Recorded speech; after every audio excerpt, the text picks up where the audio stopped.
And we're live. Hello, everybody. This is Kelly Markell of Treasure to Remember. We are here for you with another episode of BEAD TALK. Isn't that fun? I'm so excited. We are now on our second month of BEAD TALK. This is our sixth episode, I believe, sixth or seventh. And it's been wildly amazing journey so far. We are going to go ahead and share you out. We're going to go ahead and let everybody know that we are here. Welcome, everybody. Welcome. Join us for another episode of BEAD TALK, where you meet your favorite artists, your favorite creators, designers, and some suppliers. That's right. I will be featuring a few suppliers. I'm going to handpick those suppliers that I want to promote, that I know that are here for us. Everybody's here for us, but I'm talking about mentally, emotionally, psychologically, lovingly, creatively, and promotionally, here to promote us, our well-being, our joy. And so you look forward to those beautiful suppliers that I will be promoting. We have this month on our lineup, we've already had, so far this month, we've had the wonderful DENISE FITZSIMMONS, the amazing Angela Blair, and this day, without exception, we have another amazing creator. Her name is Cassie Prock Krehbiel, and I may be pronouncing that wrong. She's going to let me know. She has Molten medals, and she also is on a new journey. So we're going to learn all about that today. I am just so excited. We're going to wait till she gets here. We'll find out that she's here.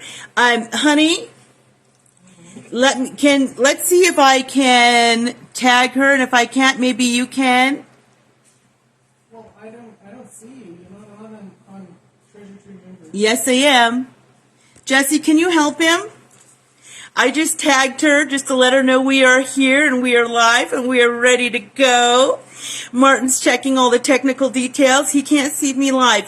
If you're here at Treasure to Remember, could you just say hello in the comments so I know you see us? Do you see us? I hope so. Refresh your page at Treasure to Remember, honey. Maybe you'll see me then. So we're just waiting. We're waiting. We want to share with you a bit of wonderful news in case you haven't heard. The wonderful Angela Blair of Bead Gurus and myself, Kelly Markell of Treasure to Remember, will be hosting our first bead retreat this October. All of the information will be fully available come the beginning of May. The beginning of May, we're going to be announcing not only the bead retreat, but all the details we will have hopefully finalized. We're getting everything in a nice, neat little show for you. And the planning is a little overboard because there's too many opportunities for items to do than there is for time. So we're trying to fit the best show that we can for you in the few days that we have to share with you. And I promise it is going to be wonderful. Let's see.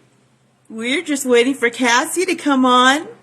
She has shows right now, so she may be just getting ready to get here.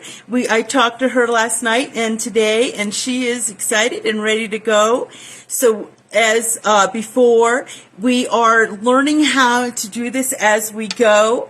We're learning to make adjustments as we go. It's going to get better and better, the show, so don't you worry. So again, we have live shows here Friday and Saturday at my profile page with amazing beauties for you. We have Saturday BEAD TALK, where we're going to promote our favorite suppliers, creators, artisans, and everybody that is just all about BEAD TALK. We want to get them on here and share them with you. Maybe it's somebody new you've never seen before, and we're just so happy to promote them. Without further ado, I think Cassie may be on. Let me see. Are you here, Miss Cassie? We are going to invite her on right now. Everybody, welcome with me to BEAD TALK, Miss Cassie Prock Krehbiel. And please, Cassie, let me know if I'm pronouncing that wrong. Everybody, without further ado, she is coming. Oh. Hi, beautiful. Hello, darling. How are you? Fine, thank you. How are you doing? I'm good. I'm good. Welcome to BEAD Talk. We got you on. We're do. so excited. I know. It's an exciting time. For those of you who don't know, Cassie has a show right now, and maybe we'll have her put the link to it at the end of the show so you can go see some of her amazing beauties. Thank you. We are coming to you from Monument Valley, Utah, and we are having our BEAD Talk today with the beautiful Cassie Prock Krehbiel, who is in Denver, Colorado, my neighbor. I know. It's so nice we're on mountain time together. Oh, that's right. I've already had international guests, so you can imagine how fun that was trying to get us all situated. It was a blast. So this is a treat from us.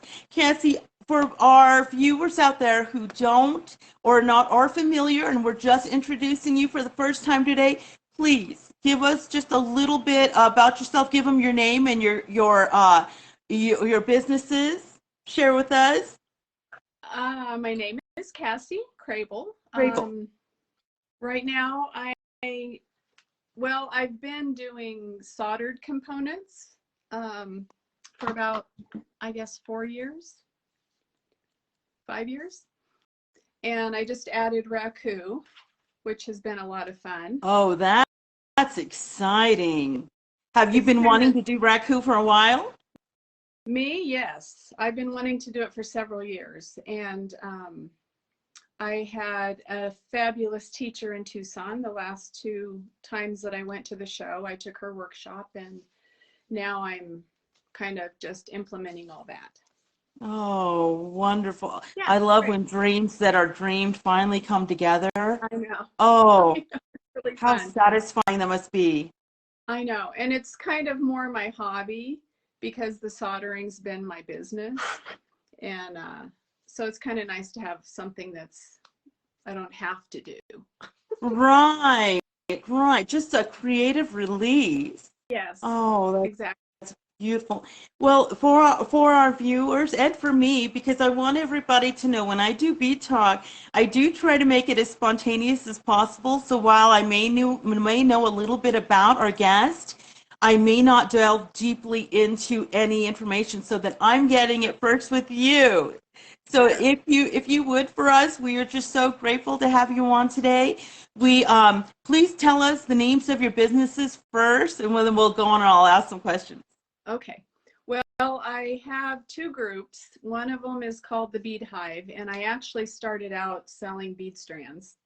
Oh, okay. And then I implemented a lot of the solder, the pewter components. So I started another group called Molten Metal Designs to more fit, like, because it is Your beautiful pewter items. Ooh, that one's in the group today, isn't it? Yes, I have this one posted. Wow, look at the size of that. You just don't get that between your hands. You really get an idea. That is way bigger than I imagined in my imagination. It's a statement piece. Oh, it is fabulous. Is my light bad? It seems like my light's kind of bad. It looks okay to me. I can see your gorgeous face. We're good. So I have those 2 groups, and I have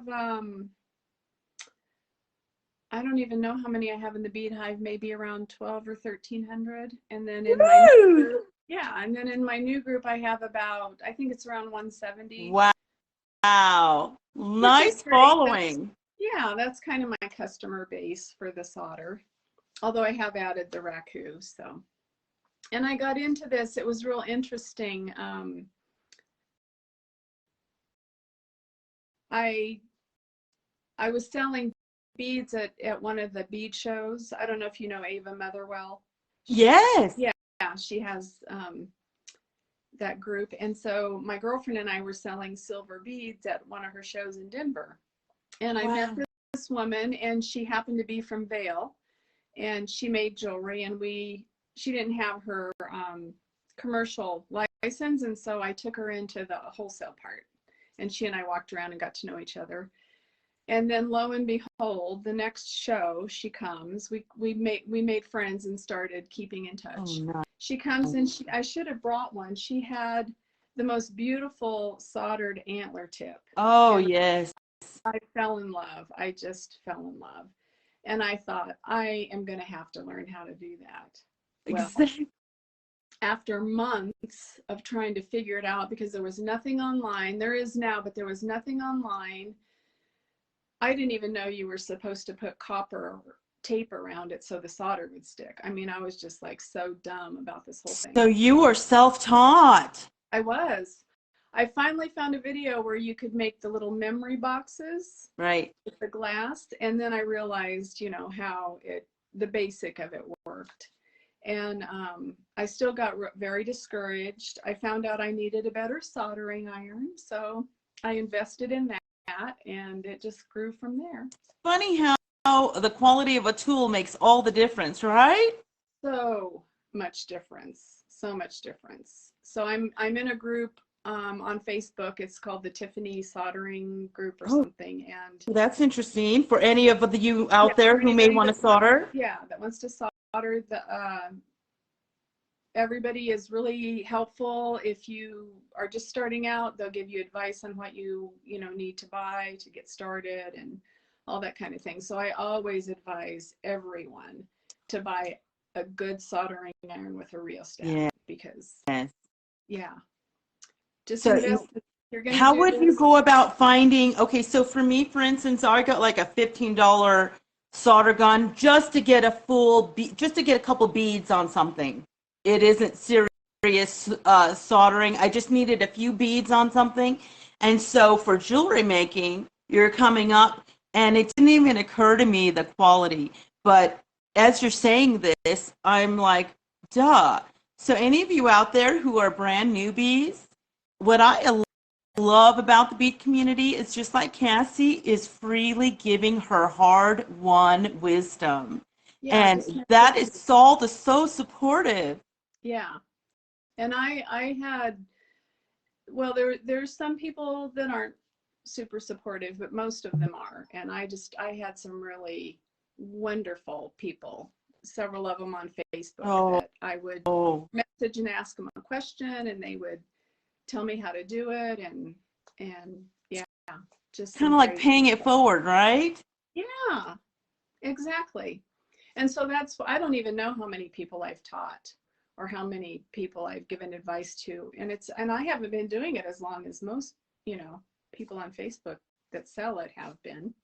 So, but I'm happy to tell them almost everything. Right. Oh, exactly. And that's me. It's like I go so far, but I'm like, it took me hours to find these suppliers. I'm sorry. I could teach you how, but I can't go get them for you. Yeah, I don't mind even that so much. I'll tell people where I get a lot of stuff. Right. But honestly, I get a lot of it in Tucson. And you just can't. In Denver, we have a really, really good show in Denver. Fabulous show in yeah. Denver. Yeah. So that's where I get my stuff. So it's hard for me to tell people where to get it. I can give them my vendor name, but a lot of them don't have a brick and mortar. They just do shows.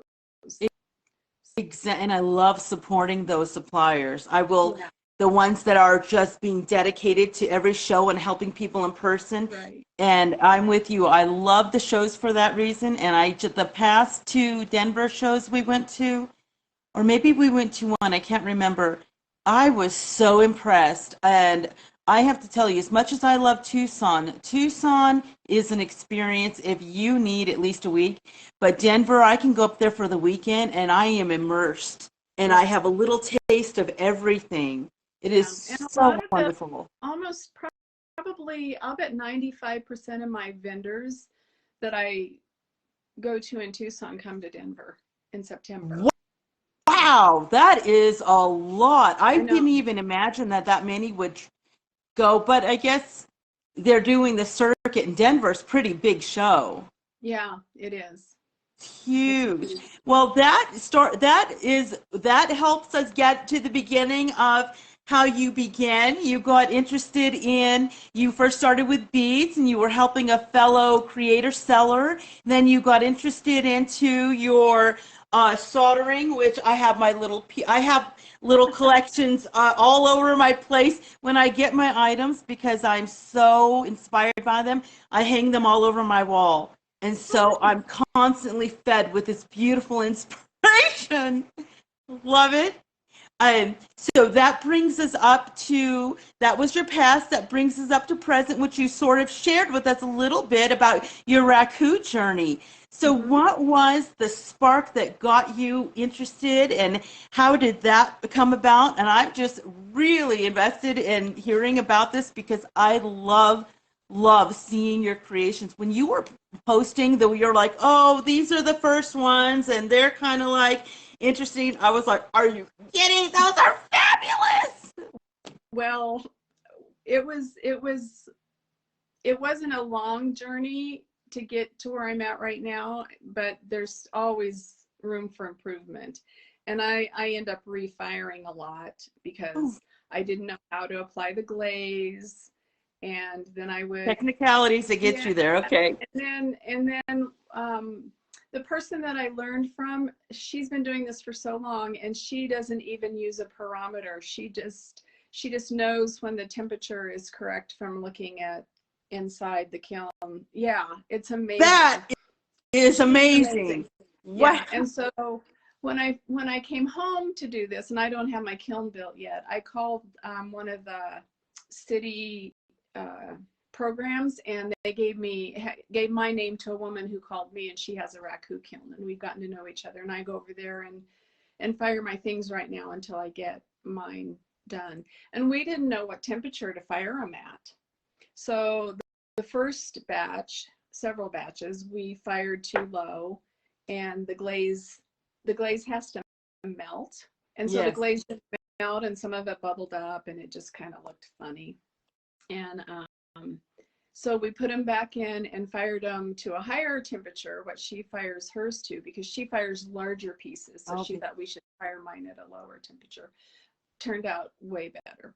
So now we've just been playing with it, and it's interesting, the temperature outside, the barometric pressure, the wind. Wow. One day we had fire when there was kind of a breeze, and things turned out really a yucky green color. You're kidding.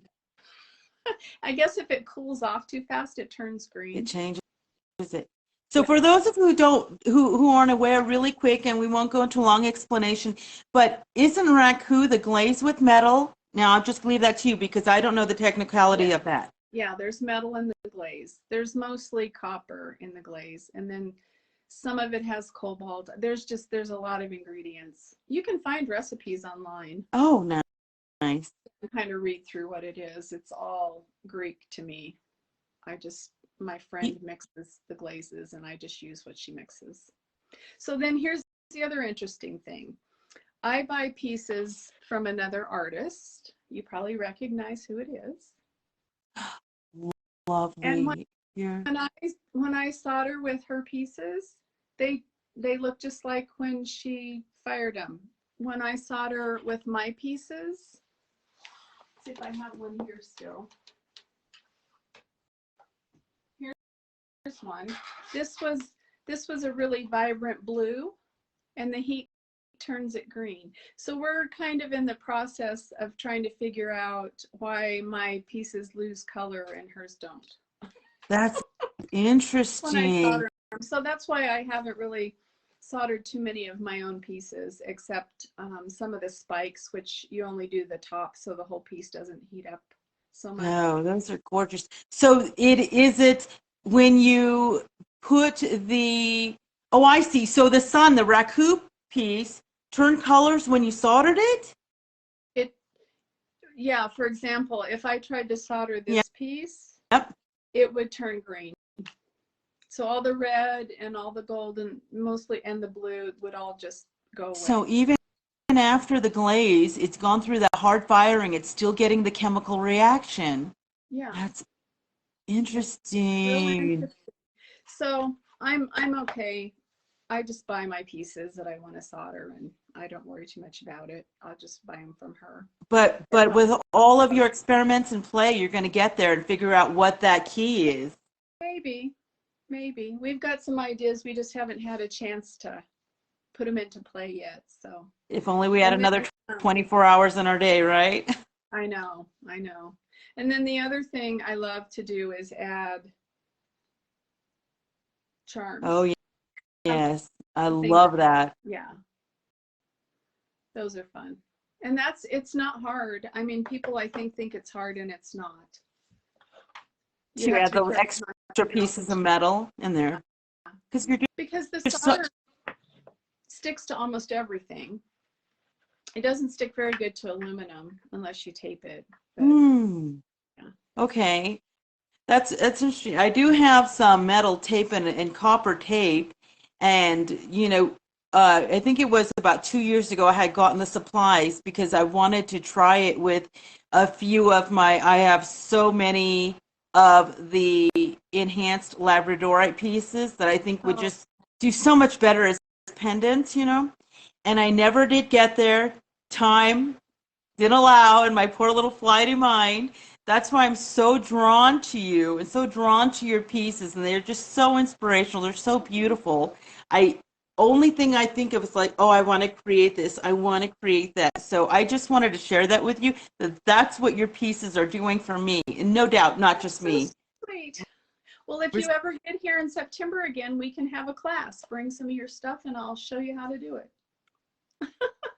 I was telling everybody that I'm not letting another year go without us touching base, and we're going to get together in Denver this year. That's right. So great. And I could share with you about the bead retreat we're having here in Monument Valley, which is going to be crazy and beautiful, but that's our new venture. And so I want to eventually have people come in to teach classes, have certain people come in, and it's going to be great. So that is it's so fun to hear about your journey. Tell me, just if you don't mind, and I know that I'm delving into a different area, but I'm so interested, is that you're living there in Denver. Have you lived there your whole life? No. I'm an Air Force brat, so I've moved around a lot. I've lived in Colorado longer than I have anywhere else, but I was born in Washington State. Oh, Great Northwest. Yep, Moses Lake, which I believe there's an Air Force base there. But then we moved to Tacoma. But as soon as I graduated from kindergarten, my dad moved us to Alaska. Wow. So we lived in Alaska for 3 years, and then back to a year in North Dakota. And then my folks split up. Mom moved us to Kansas, where she was. My mom and dad were both from Kansas, small town, USA. Oh, okay. And so I grew up there, went to high school, and then when I got married, we moved out here, and then we got married in 81. Wow, so you've been there since 81 in Denver. Well, we moved back for a little while, which I'm glad we did, because my mom passed away just a couple years after we moved to Kansas, so we immediately came back out here yeah. So your heart was in Denver. Oh yeah, my heart is in Colorado. If I could have chose when I was young, this is where I would have ended up.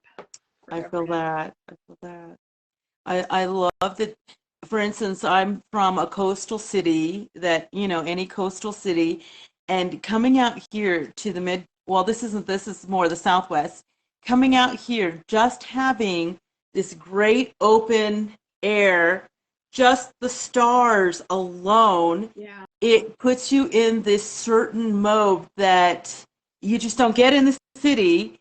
And I just am absolutely enamored with being out here. It has been the most healing place that I've ever found.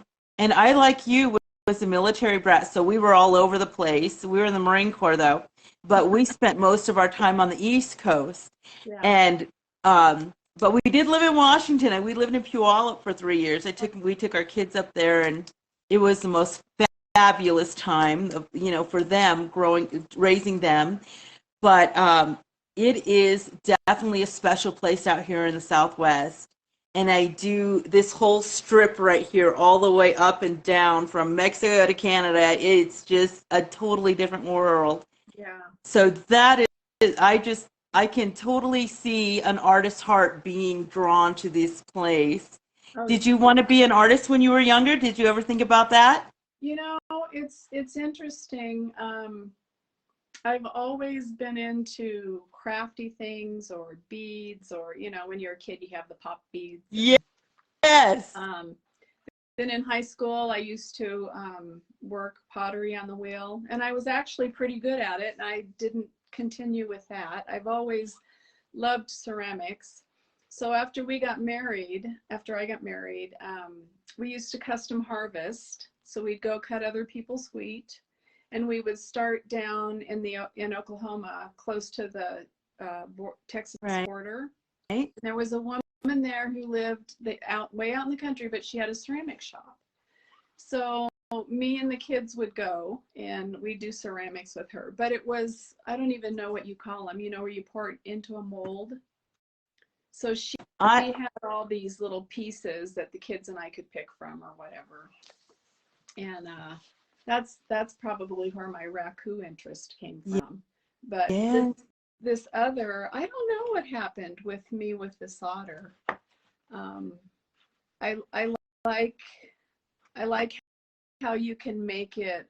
I have this little bit of a dark side, and I think maybe that's from when I was a kid. My favorite fairy tale was Alice in Wonderland, and my favorite song was Puff the Magic Dragon. And so I've always been into dragons and fairy tales, and so that's where a lot of my I think my inspiration comes from for my pieces. The visuals are so powerful with those two stories. In my raku, we've got my little faces, my little weird. Oh, and they are so loved. I've seen the one I was trying to get was already got, and I was like, of course it was. I want those. I wanted those so bad. I was fighting between the solder pieces and that. It's interesting. I had such a huge response to my I posted something somewhere, and I had such a huge response. I thought I need to make more lips. So I got it, and it's a mold. I got out my mold and I started molding them, and I thought, I could put things on these. So here I am cutting up different things to try to put metal things in there, and that's what I came up with. So I'm taking orders on those. I didn't get very many made because I didn't have time. So, well, that's orders on those. That's all you need. It's just a little list to go in and make those sweet angels for everybody. So it's like a very personal thing because you're making it just for them. Right. Well, and the one thing I don't have any control over, and I don't like that. I like to have control over my pieces. I don't have any control over the color. Oh, right. So here's some of the colors we got. I love it though. Yeah. I love the one on the right. Yeah, you just never know. And I can't remember if these were in the same batch or not. Does it carry over the color? Well, those have the same color put on them. Like these both have the same glaze. Oh. So those have the same glaze. Were they in the same batch? They went into two. Do you know how you do raku, where you put it in the trash can and it catches fire? The newspaper catches it on fire, and then you put the lid on and it takes all the oxygen out, and that's where you get the color. If I'm saying this all right. So these were in two different trash can buckets. Right. So I normally, with my friend's kiln, her kiln's pretty big, so we can fire 2 trays of pieces. Oh. So she'll throw one tray in a bucket, and I'll throw the other tray in a different bucket because it's really hot. You have to really work fast. And so that's what happened. One of them. So you're getting different colors with the same glaze. Mm-hmm. But they are in different environment. Well, not a different environment. They're in the same environment, but maybe they have a different, maybe somebody got theirs in the trash bucket sooner and the lid on quicker, and that made a different color. I don't know. No, I love the unpredictability of it. I love it. Unpredictable. I love it. That is so interesting. So when you're going in the future, are you going to go more towards Raku, or are you going to integrate both? I think I'll do both. I was thinking of maybe doing every other show, like one solder, one raku. I haven't decided yet. If I could do 2-day shows like the one I'm doing now, I would probably do 1 day solder, 1 day raku. Oh, the best of Which would both like, worlds. yeah, and I would like that better because then I could do that once a month, where now I'm doing a show twice a month, and it's really tough. Well, that's If a lot of work. It is. And but if I could work all month on both and then have, I think that might work better. Well, they're wildly successful. I go in there, and often the pieces, I love when you're showing the pieces beforehand. I keep telling myself, make a picture of everything you're going to show, entice them, maybe they see something they want, and then, show it. And I never get to that part, but every time you do, I am completely anticipating the show and the piece that I want, always. And so when I go there, I'm terrible because my schedule starts in the afternoon, and so everyone starts in the morning, and I'm like, don't, I miss my pieces. But today, ooh, I got a few. You did.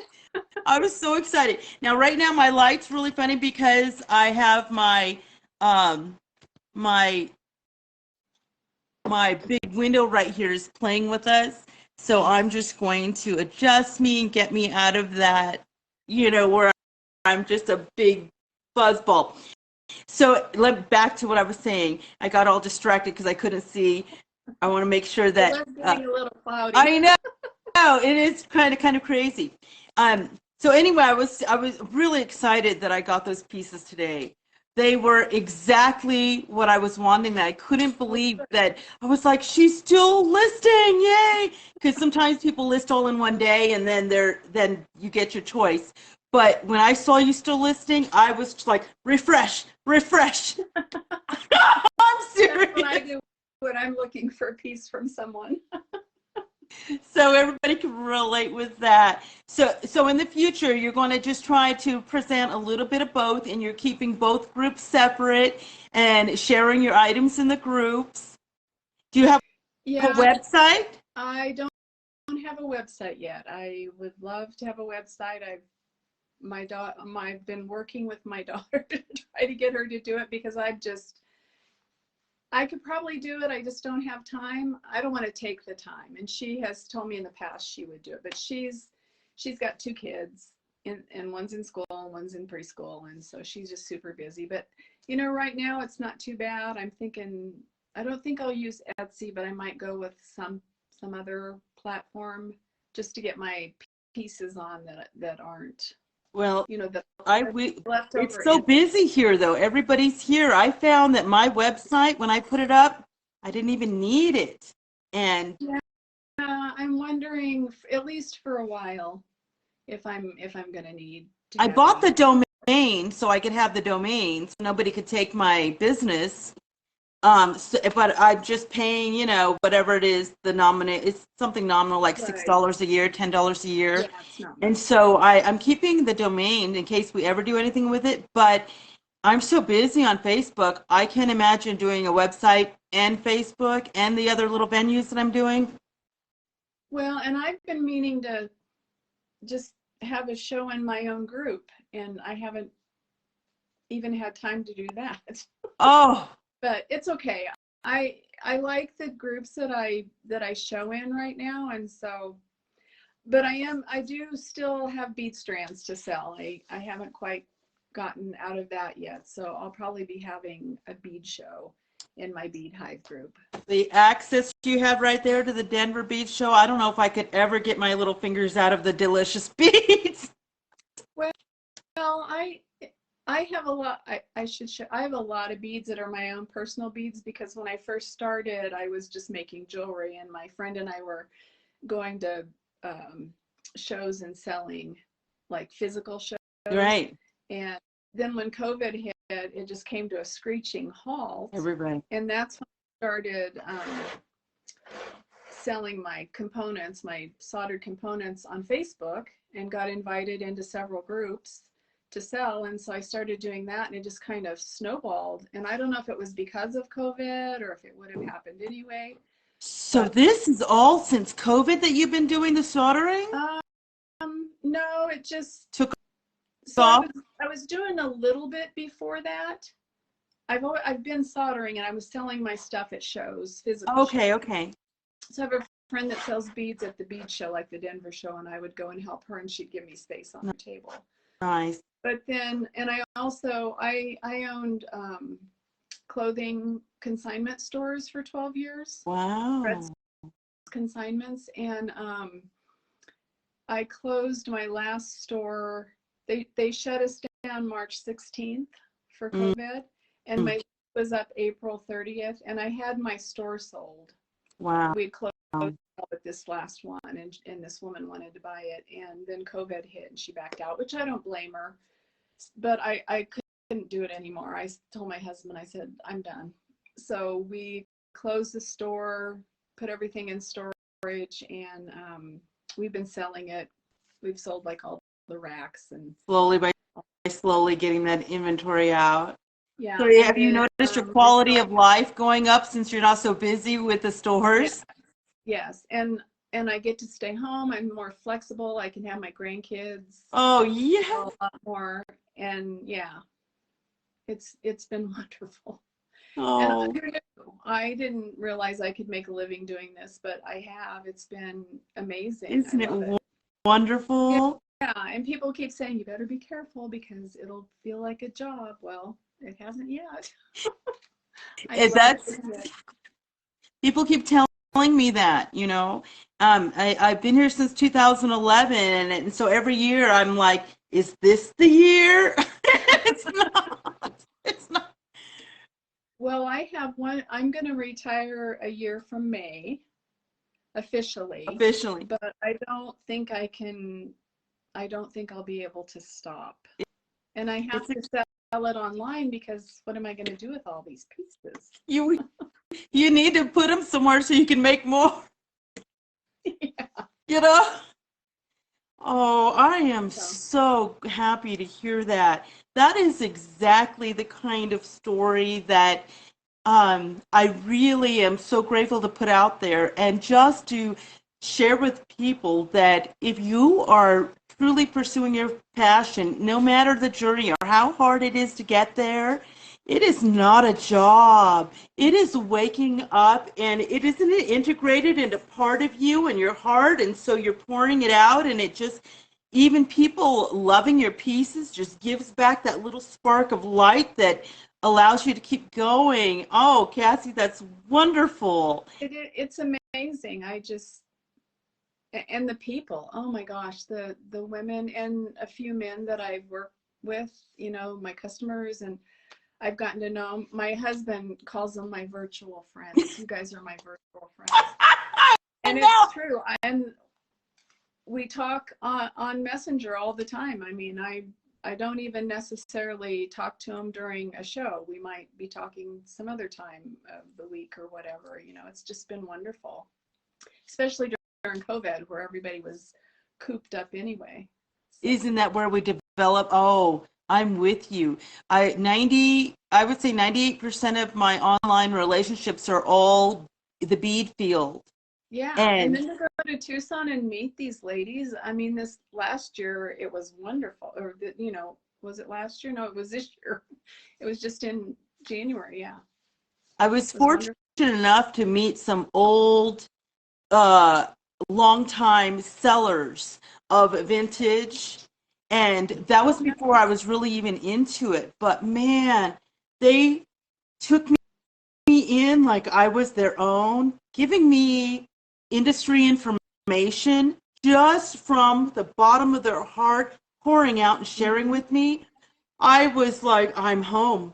Yeah, You know, it's wonderful. oh, it's one of the most beautiful communities that I've ever tried to be a part of or accidentally being a part of. But I think Yeah, COVID really did a lot to bring everybody together because communication was like this with us having yeah, chats, and it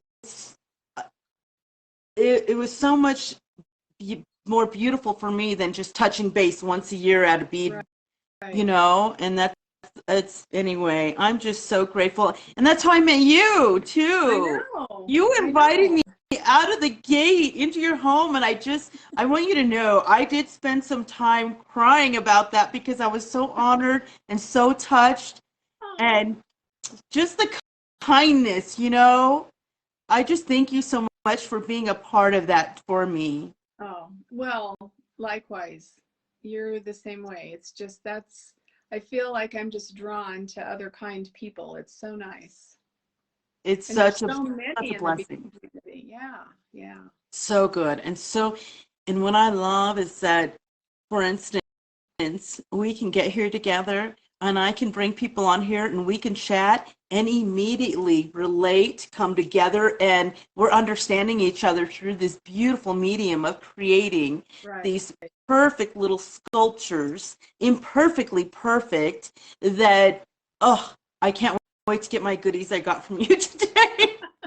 They're so beautiful. I think I probably won't be invoicing till Monday or Tuesday. Oh, you can put me on the bottom of the list. I am never in a hurry. As long as I'm locked in, it doesn't matter because you know I'm busy too. But I just am so grateful to be able to shop and know I'm going to get some beautiful quality item that your heart is in. And that's what I love about our community. Thank you. My heart is definitely in my pieces. And it shows. It shows. Okay, so are you going to go back to selling your items at shows like at Denver? Maybe You not. know, I don't know. It's with this, there's no booth fees. I don't know what kind of experience you've had checking that out or even None. having a booth at a fee, but they're so exorbitant. I don't know how they do it. I'm sure that where they have to rent, to have their setup for people is expensive and they've got to make some money too. But there is one venue that's not too bad. The Mind Body Spirit show that they have here in Denver. Oh, let me Yeah. write that down. Yeah, the booth fee is beyond reasonable. And I did it with a friend in November, the November one. They have it twice a year. And then I was not able to make the March one, which I was told is a better show. But that one's not bad. That's the only one I know of that has a reasonable booth fee. I want to But do an I did, in-person show, just meet some more people in the industry. And that is amazing way to, I met so many people going to Denver and Tucson. It's so amazing. yeah, exactly. So wonderful. But this one doesn't have a lot of beads. My friend had like a lot of the little animals, the gemstone pieces, and what else did he have? He had a lot of like individual Herkimer pieces, Oh, okay. So things like that. is it mainly for finished pieces? Then you could, if you had some of both. When I did it with him, I had all my finished pieces, and then I took all my trays of pendants, and I probably sold half and half pendants, half jewelry. Well, if anything, it would be fun to go visit it anyway. Yeah, I'm looking for venues fun that are show. like within a couple hundred miles around me that we could easily get to in a day. Yeah. Well, just Google Body, Mind, Spirit, because they have them other places. They don't have. They travel around like the other. Oh, I can't it's a remember. like okay. Yeah. Didn't occur to me. And I was inspired to think, well, I wonder if I went and rented a hall and I got people to come in we could make it more affordable. I mean, that actually came on my mind, right? I was like, maybe we could start a Monument Valley, and then I just have to stop myself because then I go down the rabbit hole. That's one more thing, right? to add to your plate. So many. We just started our B&B season, and so let's see, October, November, December, January, February. So for 5 months, you don't have to think about that, and you're just constantly bead. And so now that comes in and interrupts me, now my mind goes off in other directions. I'm like, okay, how do I get more people here for beads and not just for visiting? You know, I want it all to be bead based. I think that's, the bead retreat we had been dreaming about for 10 years. And then Angela came in, and this is what she did in her past life, was make these retreats. Nice. And so that's how that all came about. And so I'm just, there's a lot of good energy here in this area. The whole Southwest, everybody needs to come. Just let me know when. So we're going to be up there in September. We're definitely going to touch base because I'm not going to let another year go without us at least, at least meeting up somewhere to have a little coffee, a bite to eat, whatever. I am so looking forward to it. I'm so grateful that I was able to have you come on today. So is there any other thing for your current, and I call for me my obsessions, my creative endeavors that you want to share with us? Those are the only two I have right now besides my grands. And they obviously come first, but yeah. Lucky. And they love to be here with me when I'm working. They're so good. They'll get out my polymer clay and run it through the pasta maker and stamp and whatever. But now I'm looking forward to doing some clay with them we can fire so they can see how that goes. Sweet memories. Oh, what so precious memories. Oh, good on you. Oh, Cassie, thank you so much. Thank you so much for coming on and sharing with us. You are so inspiring. And everybody here at the sound of my voice, please, if you were just jumping on now, watch from the beginning because you're going to see exactly how this beautiful relationship and creation with your beads goes out into the community, and you're drawing all these people who just want to share and want you to be creative and share your heart so that we can partake and see your beauty. And we're not looking for perfection. We're just looking for you. We're looking for your taste in it. And you brought that to us, Cassie. You have brought us that so clearly. And we're just so grateful that we get to share with everybody. Well, if there's anything else you want to share with us before we cut off, I just don't want to miss a thing. I can't think of anything right now. I can send you a link where I'm having my show, and that will. How do you want me to do that? So what I'm going to do now is so after we say goodbye, you could just put it in the comments. Just put the link. And what I can do is after we're done here, I'll go share the show out, and I'll put the current link to where you're being shared. But I really want to put it back to your group so folks can get back there and be a part of your community there. They don't miss a thing from you. Well, and you were talking about the sneak peeks. That is a good way if other people are doing groups, or not groups, but having shows in other groups. That is one of the best marketing tools you can do, and I learned that from one of the gals online that does shows. So well, I'm gonna take that one to heart and get started and make sure I do that because it's beautiful. The anticipation is luscious, believe me. I love it. Well, and even myself, I love to see where it's coming from. Like, here's a piece that I made, so that hasn't even gone through the bisque fire yet. Oh, it's just raw there, little clay piece. Yeah. Oh, it's gorgeous. If I dropped it, it would shatter. Oh, no. So people like to see that. They like to see where you begin and where you end. So that's one thing I can give advice on right here, is just show them what you do and they'll come. So Beautiful. yeah. And with that, we just want you to know that you are invited back here when you want to come. We're so thankful that we could share today your journey and your beautiful, beautiful expression of your heart, which is your lovely pieces. Thank you. We appreciate you. Cassie, thank you for doing this for me. Thank you for being here with us. We will catch you again. Everybody, hold on. I have a little announcement. We're just going to say goodbye to Cassie, and we're so grateful. Thank you for your goodness, and we will talk with you again soon. Okay. Thank you, darling. Bye. Cancel. I did it wrong. Here we go. Here we go. I'm so sorry, honey. Thank you again. There we go. And we did it. That is our BEAD Talk for this Saturday. Thank you guys for being here and joining us with the lovely Cassie Prock Krehbiel. I got it right this time, Krehbiel. We are so honored to bring to you your favorite artisans, creators, your beautiful bead makers, and not just that. I'm going to be having some glass makers. I'm going to be having, oh, you guys just wait. The lineup's going to be delicious. You don't want to miss an episode.